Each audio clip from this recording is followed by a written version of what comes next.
that was quite successful. And even Obama wasn't able to pull the sort of same thing that Bill Clinton pulled. He had to come out in his speech, and he couldn't blame the Tea Party or take any sort of political advantage of it. And so I think that's sort of an example, and I think that you're starting to see that too with Occupy Wall Street and the obviousness as the violence and the absurdity and just the ridiculous stories, from ridiculous to absolutely scary stories that are coming out on a daily basis. At some point, even the liberal media can't cover for them and try to point this out as the sort of great, wonderful, popular movement against inequality. I'm not quite as optimistic as you are, Phil. Michelle, what do you think? I think Phil is right on so many levels about the state of the blogosphere today. And I started in 2004. You started in around 2005. Right, and there are a lot of OGs of the blogosphere here, the original gangsters, and we know what it was like. It was lonely. And in order to build a blog swarm back then, it was all 12 of you trying to repeat a counter narrative, and if you were lucky, there might be one fair reporter out in the mainstream media who might pick it up and put a 200-word squib with our side of the story. And now I think the key thing is that there is strength in numbers. And in order to counter all of the left's narratives, I think that there are three main ingredients that make the counter-narrative most potent. And one, obviously, is the facts, and you have to get them right.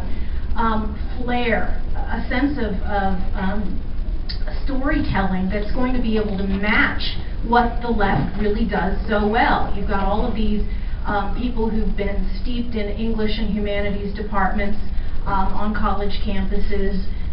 Some of them, not the ones that are writing signs for Occupy Wall Street, but there are some of them out there that are very good writers and storytellers. They've studied Marshall Gans. They know how to ply their wares. They know how to pull the heartstrings. And nowhere is that more stark than, of course, with Obamacare and this entire catalog of Obamacare fables, where they put out a victim, somebody who has been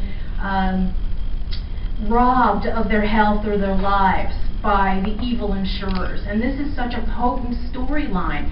And over again, there are so many individual bloggers, both at the grassroots level, at the state level, and at the national level, who try and debunk these many stories, whether it was Marcellus Owens, who was the little boy that both Harry Reid and Obama dragged up for the press conferences before Obamacare was passed and during the signing. He claimed that his mother was somehow a victim of not having nationalized health insurance, when it turns out the details, not only of her illness, but of what was available to her in a very liberal state like Washington State, which offers a plethora of government coverage.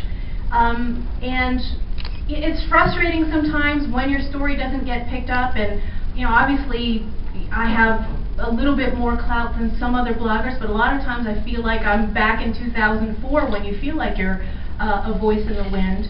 But I think that the analogy that I use, for the loose organization of conservative bloggers, some of whom are supported by FreedomWorks and other groups, but others who are just their own lone wolves out there. It's sort of like there's a military charity, and what they do is they ask people to crochet little squares, and then you send all your squares in together, and somebody knits them all together into a much larger blanket or quilt, and then they send these off to the military or to military families. And in a way, each and every one of us is like that. We're crocheting our own little squares every day. And when somebody takes the time to knit all of these stories together, pow! You get a very powerful counter picture or counter narrative. And I think that's what's happened with Obamacare. To the audience that's open enough to look at it, and with the example that you gave, to the forceful response to this idea that A, the Tea Party is violent and racist, and B, that somehow that they were responsible for Gabby Giffords, and any number of random acts of violence that have happened across the country. And I did that on my own blog, where I took tons and tons and tons of examples and stitched it into 2 separate blog posts that who knows how many people may have seen it at the time, but it's there for posterity. And I think that's how everybody has to think of their own blog. Even if somebody's not paying attention, you don't know how large or small your audience may be at any single point. It's there in the blogosphere, on Google search, forever. So the 2